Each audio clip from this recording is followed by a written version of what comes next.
Hey, what's up, everybody? There's D-Gun. I'm Rob Ellis. Darryl will be joining us shortly. We hope. We think. We think so. I'm confident that that'll be happening. Hope everybody's doing well. Yes. I think he will be joining us. So, okay. Hope everybody had a great weekend. We see you, Tyler and Danny and Eagles 0536, Adam, Philiopolis, Chris D, Joey B. Who else do we have? Timoleon. Timoleon. I don't know. Joey B. Timoleon, yeah. Adam. Hope everybody's doing well out there. Derek, how are you? How was your weekend, man? It was busy, yet it was enriching. Enriching. Got most of the Christmas decorations down, and then, of course, got to watch a crazy Sunday of NFL football. And, of course, as has been the case all season long, a Sunday filled with unpredictable outcomes and decisions. People out are in, people in are out. That's what I love about the NFL. You just never know week to week what's going to happen. Are you okay after last night, after your squad went belly up and bye-bye? You okay? You had to bring that up, didn't you? Let's see, we're 2 minutes into the show, and you couldn't wait to stick me with that one. You knew I had to go there. You knew it. I mean, come on. Let me put it to you like this. Yes. Unlike the average football fan, I am at peace. They didn't deserve to get in. They did everything they could to lose that game, and they got exactly what they deserved. So, therefore, when that game was over, I wasn't down, wasn't angry, nothing. It is what it is. It's football, man. Okay. Very practical way to look at it. I like that. Absolutely. Okay. I don't think – well, you tell me. I don't think Eagles fans right now – here's the funny juxtaposition there. So, yes, I got my hair cut, everybody. Thank you. Thank you, Chris. Thank you, Joey B. I appreciate it. It looks coordinated. Eagles go 14-3. Yep. They lock up the number 1 seed. Yep. In the process, they set a record for sacks. I'm talking about team records. Yep. Record for receiving yards, receptions, among others. And I'm not even going to get into every single. There were a lot of individual stuff. The quarterback ends up going 14-1 as a starter. Yep. Yet we sit here on this Monday. Yep. With trepidation in the air, with doubt in the air from people.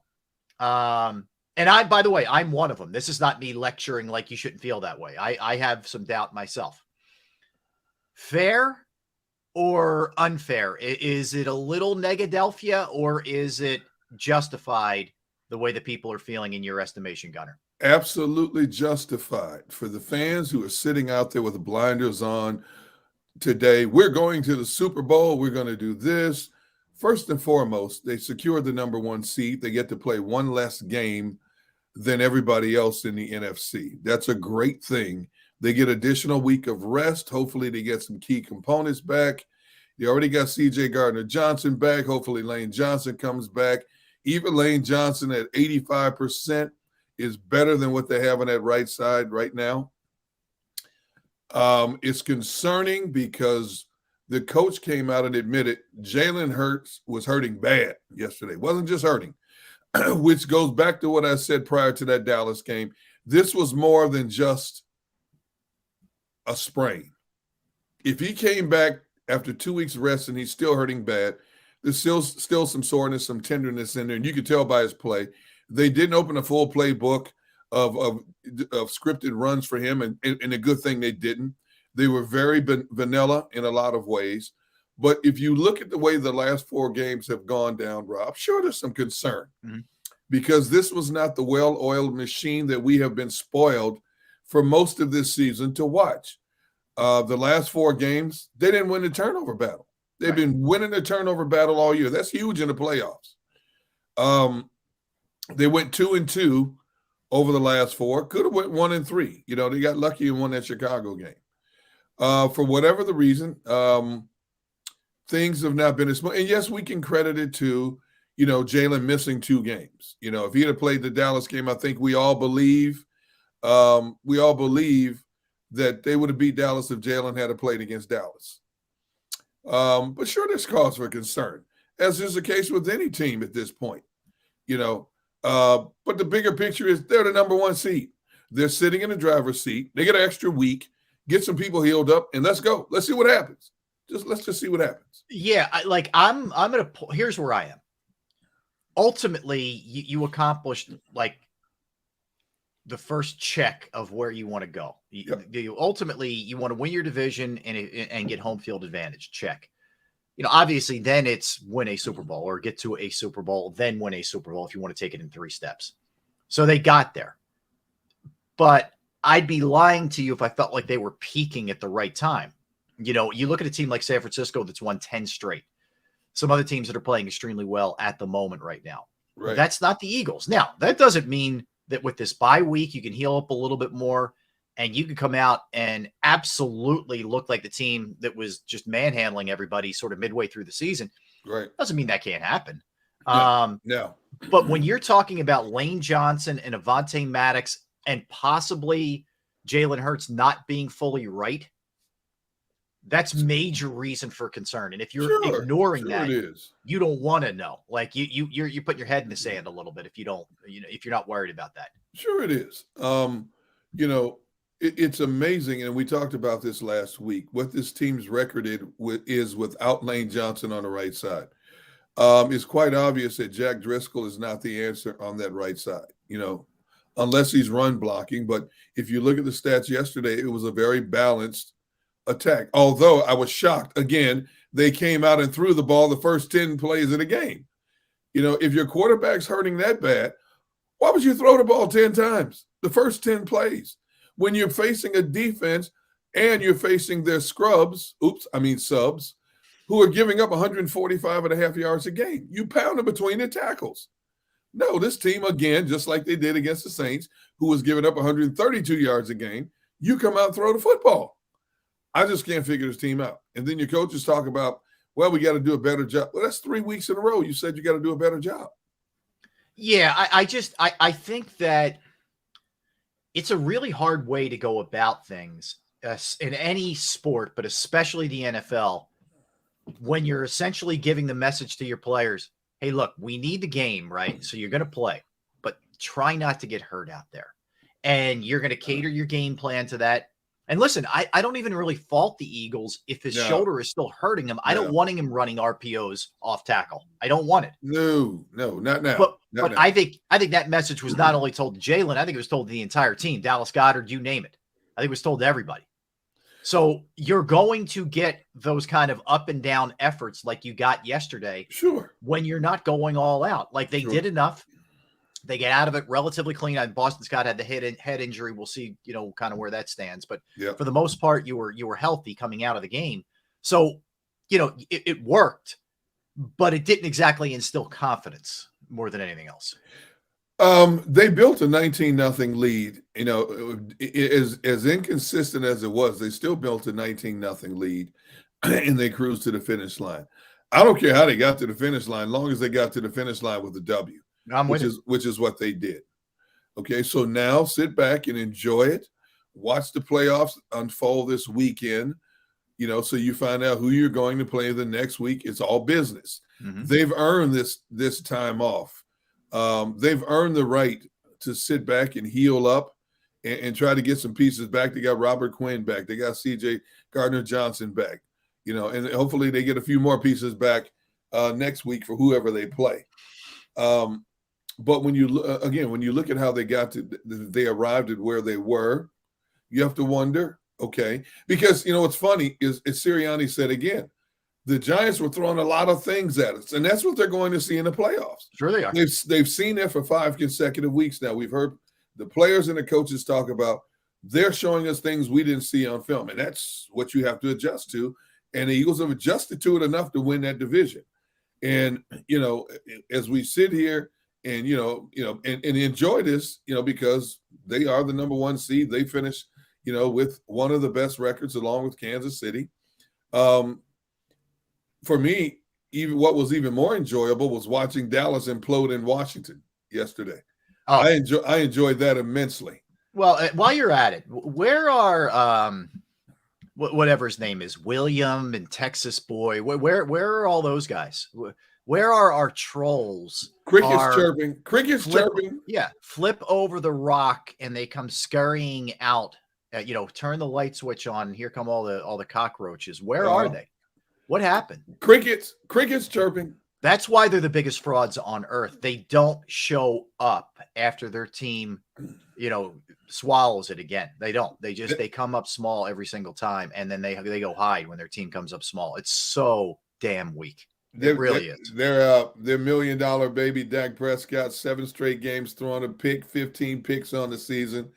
Yeah, let's see how that plays out in the playoffs. You got to go down to Tampa, and Tampa's not the team they were, but I think Dallas is going to be one and done. To be honest with you. Look, Brady 7-0 against them. Keep that in mind. Yep. And that's what they're playing here. By the way, Derek, let's say Dallas wins that game, and Dallas is the lowest seed still, alive, and the Eagles get them. Eagles will have a bye week. Yep. Dallas has a short week, only 6 days off in between. That's a great advantage for the Eagles. No question. Potentially, if the Cowboys come here. Anyway, not to get too sidetracked here with that. But I'm with you, man. Like, you're seeing some real, the wheels coming off kind of situations. Dallas could be one of them. But, yeah, I mean, look, overall, if you can separate yourself from the recent history, the problem with the Eagles is we haven't seen a really good game out of them. In my estimation, since they beat the Giants the original time, which was December 11th. Which is 48-22. Mm-hmm. They likely won't play a game again until the 21st or 22nd. So you're talking about, almost 5-6 weeks off between a really good game. So that's a concern. That is a concern. Let me see here. Well, you think about it. So games are going to start being played on the 14th. And the 15th of next week and the 16th. 21st. They won't be played again until the 21st or the 22nd when the Eagles play in the divisional round. So that's a long stretch. So I don't think this is, you guys are being overly negative. I think it's a fair thought to have concerns. It's a fair feeling to have, if you're an Eagles fan, to have concerns. You're thrilled with what happened ultimately. But a lot of times in the playoffs, it's who's peaking at the right time. Absolutely. And I don't think the Eagles are necessarily going this way. I mean, let's face it, 2 of their losses without Jalen Hurts. Right. But it just sort of feels like this right now. And the added uncertainty of the injuries are a concern. Like Philly-Apples, why am I so scared? I'm not the difference is Philly-Apples, I'm not just a pom-pom waver who doesn't want to look at the reality of the situation. That's the difference. I'm not afraid of everything, but I'm going to point out things that concern me. And I'm not just going to say, I'm an Eagles fan. Everything's fine. Everything's fine. I don't do it that way. See, first of all, why did you acknowledge them? Because now you got exactly what you want. No, it's okay. I like having a number of people. Like okay. But see, it's a silly debate because nobody's sitting here talking about being afraid. We're pointing out obvious pros and cons. And you look at how they got to the finish line. And how many times did we say in the first 14 minutes of this show, the bottom line is it didn't make a difference how they got there. They got there. Right. But people don't want to hear that. Yeah, they're selective hearing. Yeah, so when they go off in these narratives, why are you scared? What? You got to tune it out. Well, the other thing is they're not listeing. I don't mind. I don't mind, unless you're being disrespectful and a troll. I don't mind the debate, Philly-Apples. But the 3-year-old response of, okay, so I'm the bad guy because y'all are scared. No, you're not a bad guy. I'm not a bad guy. I'm telling you how I feel. That's the way this works. You know what I mean? Like, if you're not scared, fine. You haven't been paying attention for the last month, but that's okay. You can feel however you want to feel. I think there's legitimate concerns. But here's the thing. You're a native Philadelphian. Right. It is well documented that you bleed Philadelphia sports. You're in a platform where you get to voice your opinion and share concerns, plus and minuses. Right. That's exactly what you're supposed to be. Objective, not a homer. Be objective. That's what we do. Be objective. Right. Because and again, you're not being true to yourself and what you're called to do if you're not being objective. Right. And look, this is all about just sort of what I wanted the first segment and what we're doing right now when Barrett jumps on to do the same thing. It's sort of like a pulse take. I'm curious where people are. Some people, hey, man, everything's great. Everything's going to be awesome. Okay, great. That's fine. If that's the way you feel, cool. I just think what we've seen the last couple of weeks and the injuries. Like, let me put it this way. If Lane Johnson was fully healthy and Avonte Maddox was playing and Jalen there wasn't any issues with the shoulders, and it just kind of looked the last couple of weeks, I could much more easily say, yeah, you know what? All right. They just didn't play their A game late. Right. Everything's going to be fine. The injuries, to me, take it to a little bit of a different level in terms of the concern, because you talk about, in my opinion, the best tackle in football, not just the best tackle. Yep. Okay. Lane Johnson. Avonte, who's a really sort of like, we appreciate him in the city, but underrated in general, I think, as a defensive back, because you really need slot corners who are quality. No question about it. Those two guys being out and possibly you having to cater your game plan even in the postseason a little bit around the injury for Jalen Hurts. I don't know how that doesn't give you just a little bit of pause. That's all. I don't know how it doesn't. And those are fair, objective statements. If you're truly watching the games, there is some concern. Play calling, execution, finishing. And maybe we were spoiled. Maybe we all got really spoiled watching this team run up 28, 30, 35, 40 points a game, rushing for 363 yards, 253 yards. Maybe that's what happened. Maybe we all got spoiled. Mm-hmm. But the further they went along in the season, and that is the nature of the NFL, when you are a dominant team, your opposition will try to do anything and everything to slow you down. They will flip their scripts. They will add things and wrinkles that you haven't seen. The players and coaches have told us that every week. And so getting to the finish line is a little bit more difficult. You know, you got there, but it's a little bit more difficult. You look at a team like San Francisco. Okay, they won 10 in a row. They almost lost the game against the Raiders. You know, we are talking about, man, this San Francisco team is holding 8 consecutive opponents to 20 points or less. They give up 34 points to a team like the Raiders that's going nowhere, had to go to overtime to beat the Raiders. It happens. But it's how you overcome those obstacles that define who you are. Right. Now, this Eagles team that we've heard the coaching staff say for 4 weeks, we have to do a better job of calling plays, of putting players in position to make plays, has an additional week to heal some bodies up, yep, to re-strategize the play calling and the direction they want to send this team in the playoffs, because they know, like everybody else, you can't stumble anymore. You can stumble through the season to get to where you want to go and still have another game to play. Now it's do or die. My boy Hugh Douglas, every time we get to the playoffs, the first thing that resonates in my ears is when I stood in his locker when he said that back in the early 2000s. And when he said that in his Michael Jackson voice, it's do or die. Do or die. And it's still pertinent today for every team still standing in the National Football. Yeah, and look, and we're going to dig into the offense and the defense, real sort of specific stuff here in a little bit. But the other thing, excuse me, that I guess the trending the way I don't love, they're not taking the ball away that they were, or the way they were earlier in the year on the defensive side.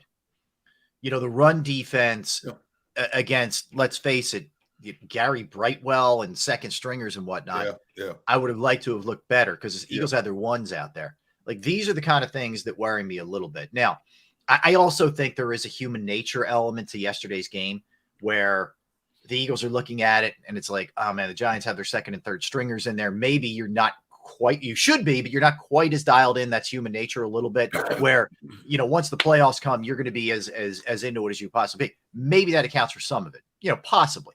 But there are some things that I look at and I say, all right, if you're playing against a good team, if you do this, it's going to kill you. Like, they dropped a great point.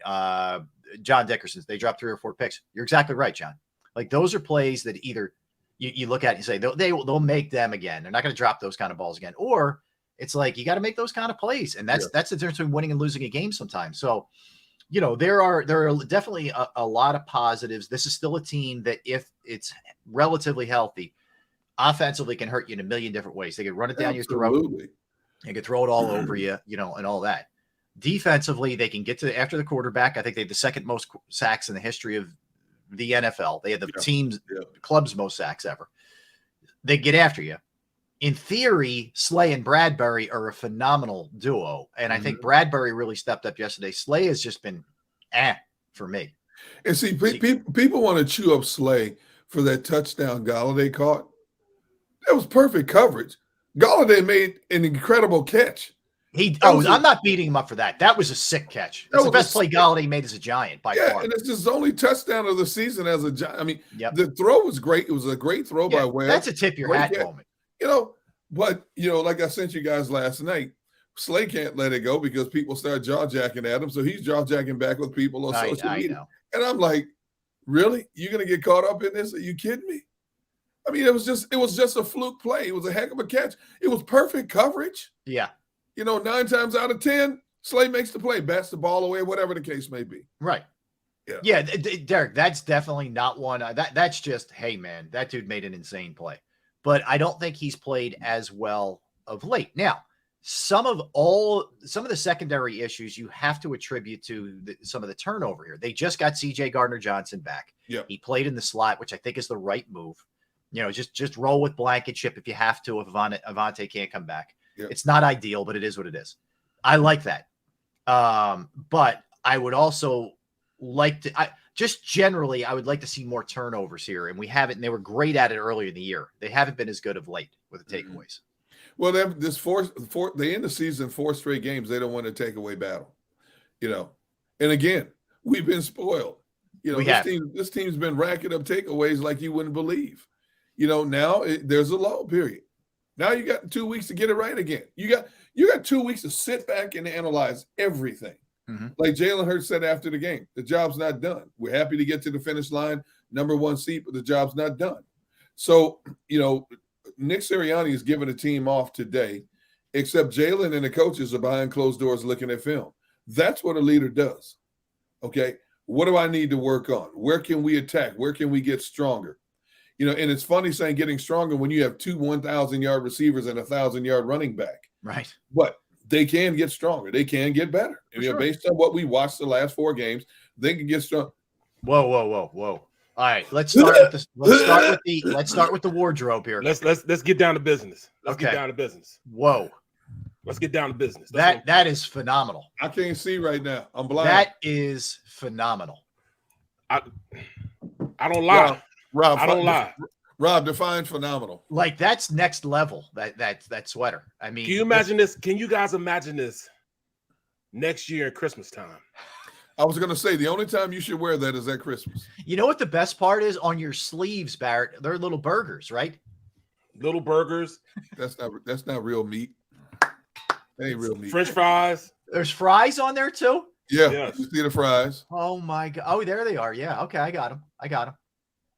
And little snowflakes mixed in and wreaths, chimneys, like a little unbelievable. Take this all in. Take it all in. That is a lot, man. That is unbelievable. You know what I mean? Take it all in. As if Barrett wasn't handsome enough, then you enhance it with that sweater, man. It's unbelievable. What is wrong with Joey B, man?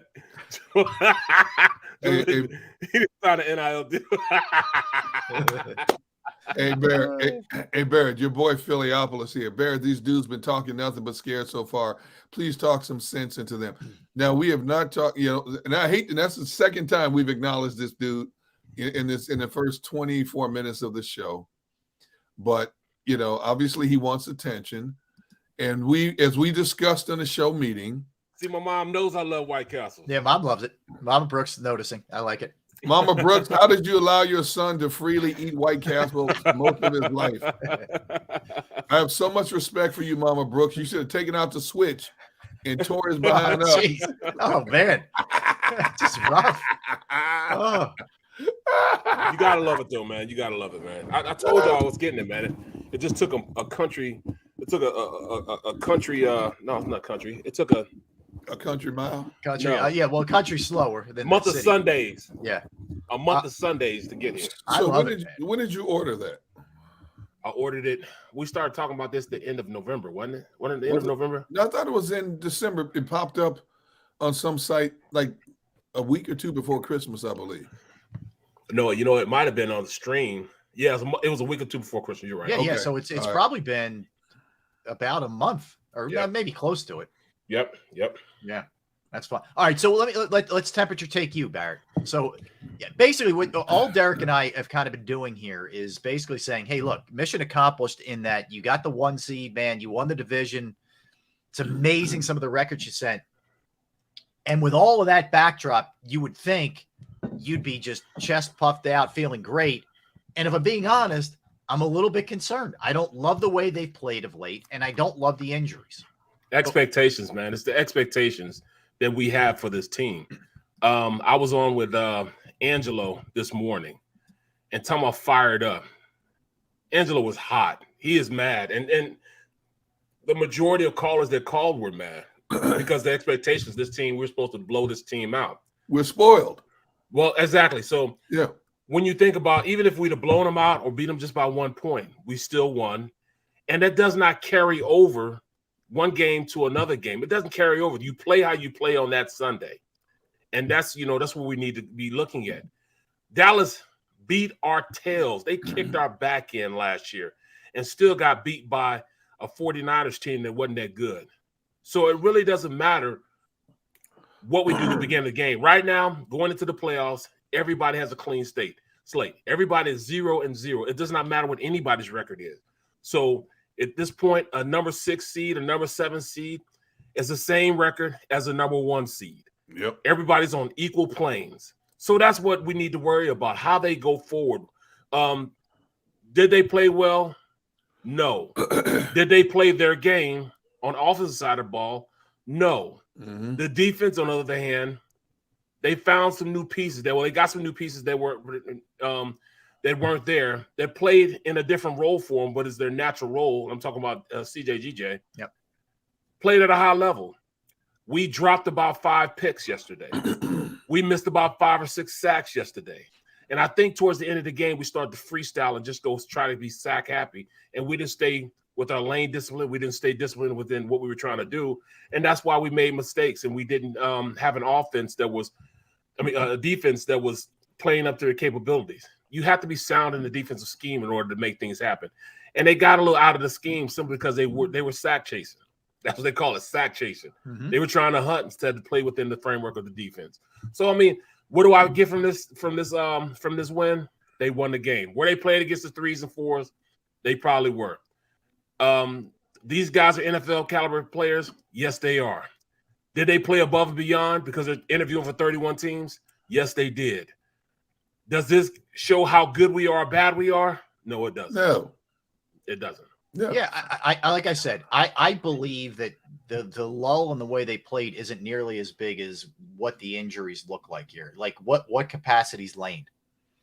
Yep. It does Avonte Maddox come back? Is Jalen still sore? I don't know about you guys. When Nick Sirianni said yesterday he's hurting badly, like I'm like, whoa. Really? It goes to what I was saying before that Dallas game. I knew it back then. This was more than just a sprain. I knew it back then, and and you guys know I kept saying it every week. Well, this is not just a sprain. This something else, And I don't know if thank goodness they have the division wrapped up. They got an extra week, but this is something he may have to play through for the rest of the season. Well, let me give you one better than that. I was shocked to hear from the national media. I was shocked to hear from CBS broadcaster Charles Davis. Yep. That they do their meetings, those pre-meetings before the game. Yeah. And I was shocked to hear that Jalen said he was hurting so bad that he didn't throw for 2 weeks. And he said he shouldn't have finished the game too, he told me. That he shouldn't have finished. Yep. Now, why weren't we privileged to that same information? Yeah. And what did the broadcast also say? Jalen didn't start throwing until last Thursday. Now, the week prior, we saw him out there soft tossing, short tossing. Yeah, he's doing some stuff, yeah. But the media's kicked out. You don't get to see the full repertoire of what's going on behind closed doors, Yep. Same way as the tail end of last week. So they kept this under wraps, very well. And I'm sitting there going, this is not just a sprain. There's more to this than just a sprain. What I'm pissed off about, and I'm gonna talk to my sources too, and I talked with them already. I'm like, yo, what's up with the bad info? What's up with the bad intel? And one guy's like, oh, well, it is what it is, B. Brooks. No, Barrett, it wasn't bad intel. It was it was an initiative. It was a mandate. Keep your mouth closed about this. Keep your mouths closed. Then that should have been told to me. Just saying, well, we can't talk about it. That's all you had to tell me. That's all you had to tell me. But it just goes to show this team how dependent they are on Jalen Hurts. Yep. Is Shane Steichen as good as we think he is? We also know that we need Lane back in the worst way. 70% Lane is better than 100% Driscoll. Thank you. Yeah, Thank you. I think all those things are fair, and I just think it's hard. It's really hard to gauge yesterday. Like, they got to be better in the red zone. If they are better in the red zone, if that lane call on Dickerson doesn't happen and they score a touchdown there, maybe they just run away with this thing. But hey, what's up with that though, man? I mean, that's a topic in itself. We have been getting screwed by refs the past 3 weeks, bro. Yeah, no. What's up with that? Yeah. I mean, I don't understand it. I don't know. It was a terrible call, but nonetheless, you're out there. You're not showing the full arsenal. Like, think this was like a preseason game in a sense that you didn't want to show a whole lot, right? And or couldn't show a whole lot because Jalen's not there. That's not look for better or worse. Even if that shoulder's hurting a little bit, you have to go with the full ante on divisional. So you're going to get everything then. This was different. So to just look at the offense and say, oh my God, they only scored X amount of points. Just understand what it was too. I get it was against third stringers, but it was also, to an extent, a really scaled back vanilla protective game plan, if you will. Right. Yeah, it was. See, I wish he had played against the Saints so he would have 3 weeks to heal up. Now you got 2 weeks because you spun that roulette wheel and you came up empty against the Saints, which was a shocker. So you had to bring him back. It was all hands on deck for this game. It was mandatory.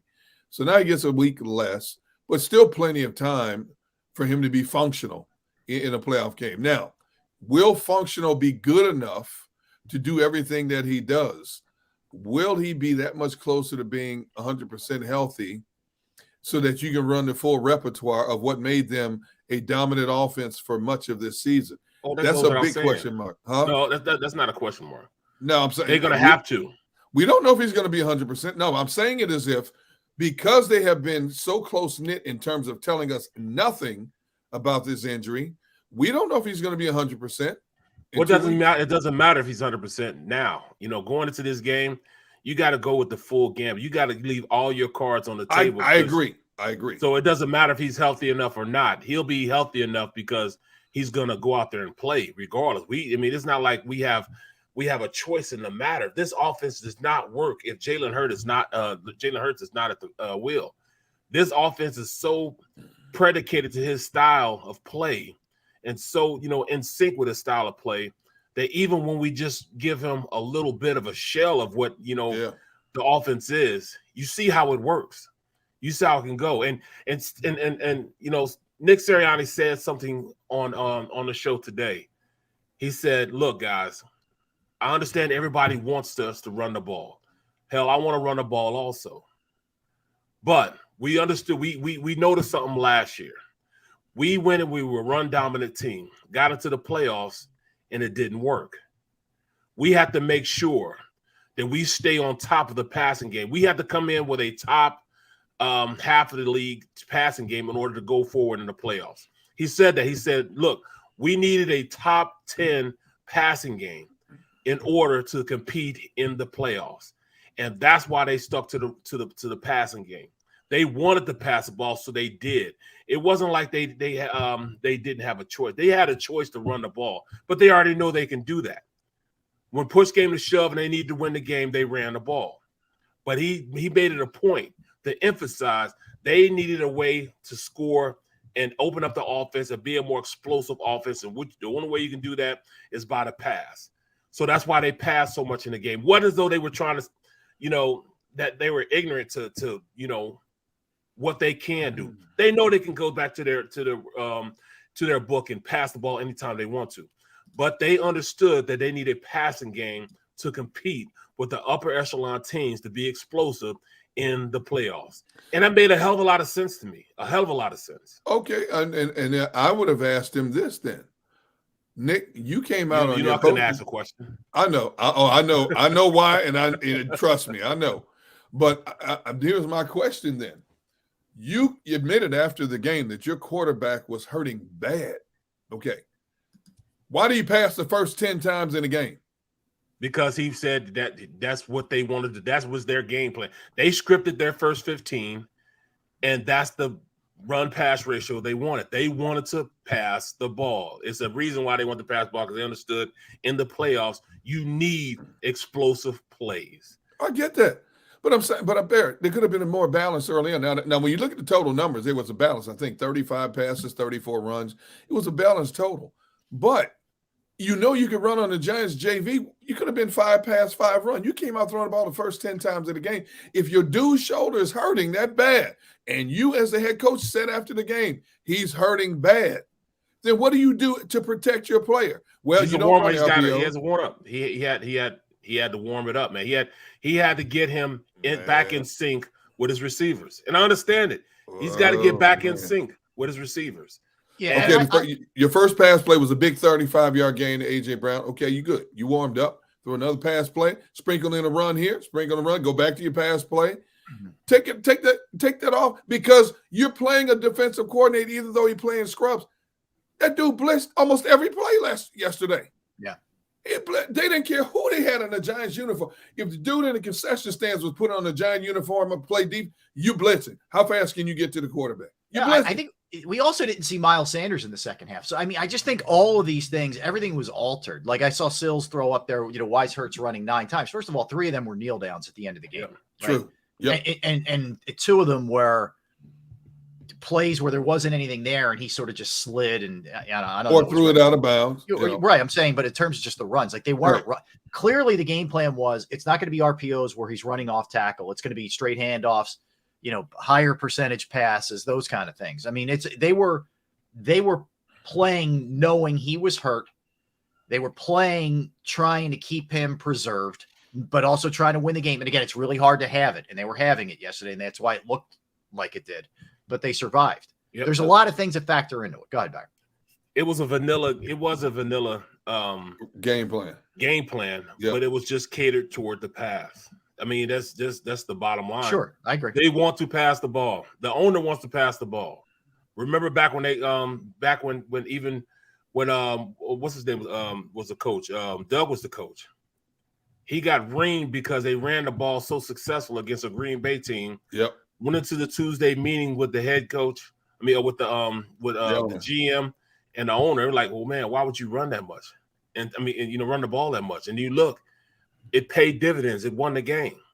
You can't win game on style point. It doesn't matter what style points are. No. As long as you get the game won, it doesn't matter. That W in the win column is the only thing that matters at this point. Right. That's right. You know what I'm saying? If it takes passing, it takes running, whatever it's going to take, they got to make sure they're heated up to do it. Especially in a one and done scenario now. There's no more room to work on certain things and get better the next week. There is no next week moving forward for anybody. Absolutely. There is no tomorrow. There is no tomorrow. There is no tomorrow. There is no tomorrow. That's a little foreshadowing. That's all I'm going to say. We're going to come back. We'll dive into the offense. Then we'll dive into the defense. Then we're going to set you up for the entire weekend, what the schedule looks like both Saturday, Sunday, and Monday for the wild card weekend. You know what? Kudos to the NFL, man. Think about it. Yeah. 3 days of playoff action. I love it. 3 days, not 2. I love it. Can't get enough. Not 2. They're number one, man. They're number one as far as 3 sports and maximizing. I'm not even rooting for any team other than the Eagles, but you get to watch 3 days of playoff games. It doesn't get any better. Doesn't get any better than that. I like the NCAA tournament. The first day is pretty awesome. There's no doubt, but this wild card weekend, man, Saturday, Sunday, Monday. Woo! I will go so far as to say this, Rob. The first full weekend of the NCAA tournament, Thursday, Friday, Saturday, Sunday. Right. Could you always have somewhere a David upsetting a Goliath? True. You have some buzzer beater, half court shot. You can always count. And then it kind of mellows out. The better teams separate themselves. But those first 4 days in the NCAA tournament are cliffhangers, man. Can we watch the game at your house? Where? Yes, Barrett. New Year. Yes. Come on down. Whoa. Yes. You heard it. I'll make my famous wings. I'll make my grilled wings and everything. Oh my Come on God. down. Yes. Wow. I don't know how to come back from that. This is, I don't know what to I'm do. stunned. Like frankly. I'm uncomfortable right now. I know. I think he caught us both off guard. Rob, Barrett, I have seen the light. My wife said, I told you, my wife said this show has made me a meaner version of myself. And I think this show has basically made me a more honest entity within myself. I've discovered a new entity of who D Gun really is. Well, I don't know what to do, man. Like it caught me so off guard. I didn't have a comeback. I didn't know what I was going to say. I know. I was sort of like, I didn't know how to pivot off of that. See, you have to understand. I'm trying to navigate D Gun, Gunner, and Derek. It's a lot of work. That's a lot of work. Okay. Yeah. And all three have been taken over by this show in this format. Therefore, I have to take control of myself and who I used to be. And of course, with some prodding from my wife to be a better man. You know how that is when your wife is on you about being a better man. It all has to come into play. So therefore, yes, as my wife would do, I welcome you with open arms. If you want to come down here and watch the NCAA tournament or watch a game, yes, we'll throw something on the grill. Since I have the weekend off, since the Eagles don't play until next week, we'll sit on the couch in the family room in front of my big screen TV, sing Kumbaya and burp wings. No, Derek. I don't want to come now. I don't want to come now. Why would I want to come now? Thank you, Adam. Adam Explorer said I still love you. Hey, Barrett, just for the record, since my wife ain't watching and she ain't listening right now, I was lying. You ain't coming nowhere near my house. It was all a ploy. Oh my God! Seriously, I'd love to have you over. Okay, all right. Let's get a timeout. Let's soak that in for a minute. That's not an easy one to digest. So we'll do that. We'll come back. We'll hit a little offense, a little defense, and Gunner, this shocker. Forget about upsets yesterday. This is the all-time upset. I might even sing some Luther for you if you come down. Oh my God! All right, interesting. All right, and Barrett's got the sweater on. So what else do you need? No, nothing. You ain't wearing that sweater in my house. You cannot wear that sweater in my house. All right. All right, let's get a timeout. We'll come back. We'll keep rolling. D-Gun, Barrett Brooks, Rob Ellis. We're Sports Take, JAKIB Sports YouTube Network. I'm going to tell you right now about Jim Murray and Principal Financial Group, because trying to find the right person with your finances, with your hard-earned money, can be a really scary proposition. I was at the front of that line for a very long time. I can speak for personal experience. I found that right person, and it's Jim Murray and Principal Financial Group. Whether it's retirement planning, 401k review, insurance review, if you have a small business, you're trying to get your employee benefits off the ground, you're not really sure how to go about it, that's another resource that Jim can help you with. I could tell you this. I personally have entrusted my IRA, my 401k rollovers with Jim, and it was absolutely the best thing I could have done. You can give him a call, 610-996-4751, 610-996-4751. You could also email him as well, Murray, MURRAY.Jim@principal.com. That's Murray.Jim@principal.com.